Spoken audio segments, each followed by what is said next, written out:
என்ன எதுக்கு பிடிச்சாங்கன்னா நான் மேடையில் பேசுனேன். மேடையில் பேசுனதுக்கு ஒருத்தர் போய் கம்ப்ளைண்ட் கொடுக்காங்க. என்ன ஜெயில வச்சிருக்கியா, என்ன ஜெயில பிடிச்சிருக்கியா இல்ல கேட்க எவ்வளவு நாள் உன்னுடைய ஆட்சி இருக்கும், உன்னுடைய ஆட்சி எத்தனை நாட்கள் என்று என்ன படிக்கிறது. இன்னைக்கு நம்மளை வீழ்த்துவதற்கு பல வீடுகள் வைத்து நம்மளை வீழ்த்திருக்காரு. நம்ம தலைவரே தோற்கடிக்கப்பட்டார். தலைவரை எதிர்த்து ஜெயிக்கவே யாருன்னா நான் 5 நிமிஷம் பேசினேன். பராட்டவ கொத்து பராட்டவர்கிட்ட சொல்றான். யார் சொல்ற? சாயங்காலம் 6 மணிக்கு போனா அடுத்த நாள் காலையில 10 மணிக்கு எழுப்புவான்.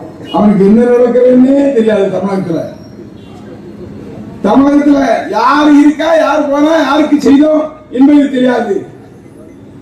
நேற்றைய தினம் ஒரு கூட்டத்தில் பேசுறாரு. பேசிட்டே இருந்தா எடுத்து வாசிக்கிறாரு. சினிமாவில் நடிக்கிற மாதிரி நடிக்கிறேன்னு நினைக்கிறாரு. இந்த வேஷம்லாம் எடுபடாது. இந்த வரலாறு உருவாக்கின்ற காலம் உள்ளாட்சி மன்ற தேர்தல். உள்ளாட்சி மன்ற தேர்தல் வருகின்ற போது எல்லா இடத்திலும் திராவிட முன்னேற்ற கழகத்தின் கூட்டணி தான் வெற்றி பெறும் என்ற வரலாறு உருவாக்கக்கூடிய சகோதரராக நாம் இருக்க வேண்டும். காங்கிரஸ் எங்கேயாவது ஜெயிச்சு பார்ப்போம். எந்த இடத்திலாவது தேவக்காவா கேவாக்காவா அவன் ஜெயிச்சு பார்ப்போம். காக்கா காக்காவா சரி, யாரும் ஜெயிக்க முடியாது. உள்ளாட்சி மன்ற தேர்தலாக இருந்தாலும் சரி. இப்ப இடைத்தேர்தல் வரப்போதில்லை. அந்த இடைத்தேர்தல் 5 தேர்தல் தள்ளி போட்டிருக்காங்க, அதுன்னு சொல்றாங்க. ஆனா எல்லா இடைத்தேர்தலும் நம்முடைய தளபதி யாரை ஆதரிக்கின்றாரோ, நம்முடைய தளபதி ஸ்டாலின் அவர்கள் யாரை ஆதரிக்கின்றாரோ அவர்தான் வெற்றி பெறுவார் என்ற வரலாறை உருவாக்கப் போகின்றோம்.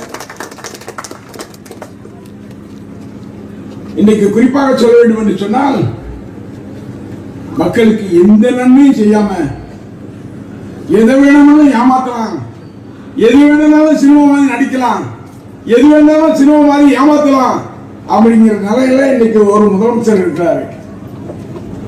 நான் அவங்களை பத்தி பேச ஆரம்பிச்சேன்னா இன்னொருத்தர் இருக்காரு.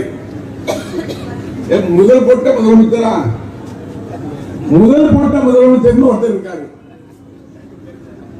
அவர்தான் வா உட்காரி கைவிடு இந்த வேலையை பார்த்துட்டு இருக்காரு.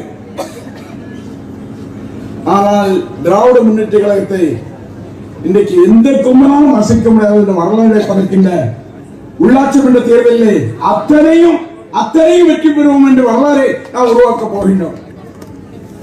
அந்த வகையில் நம்முடைய தலைவருக்காக எந்த தலைவராக சொல்ல முடியுமா? நம்முடைய இளம் தலைவருக்காக ஒரு தலைவரை சொல்ல முடியுமா?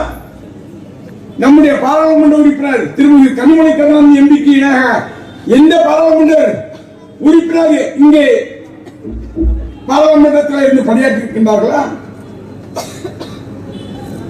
அப்பேற்பட்ட நிலைகளை கொண்ட இயக்கம் இந்த இயக்கம்.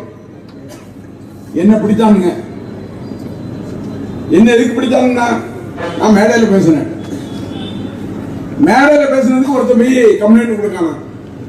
மேல இருந்து கம்ப்ளைண்ட் கொடுக்க சொல்லியிருக்காங்க. பெயில் போட்டு பெயில் இதாச்சு.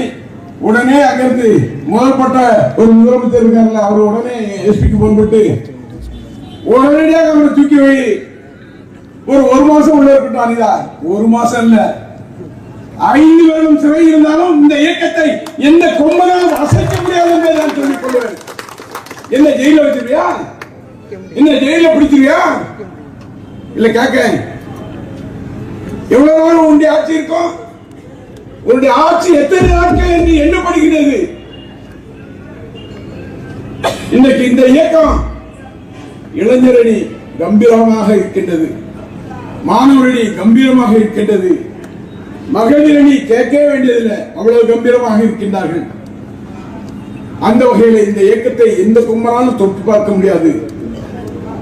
அந்த வகையில் கழகத்தை காப்போம்.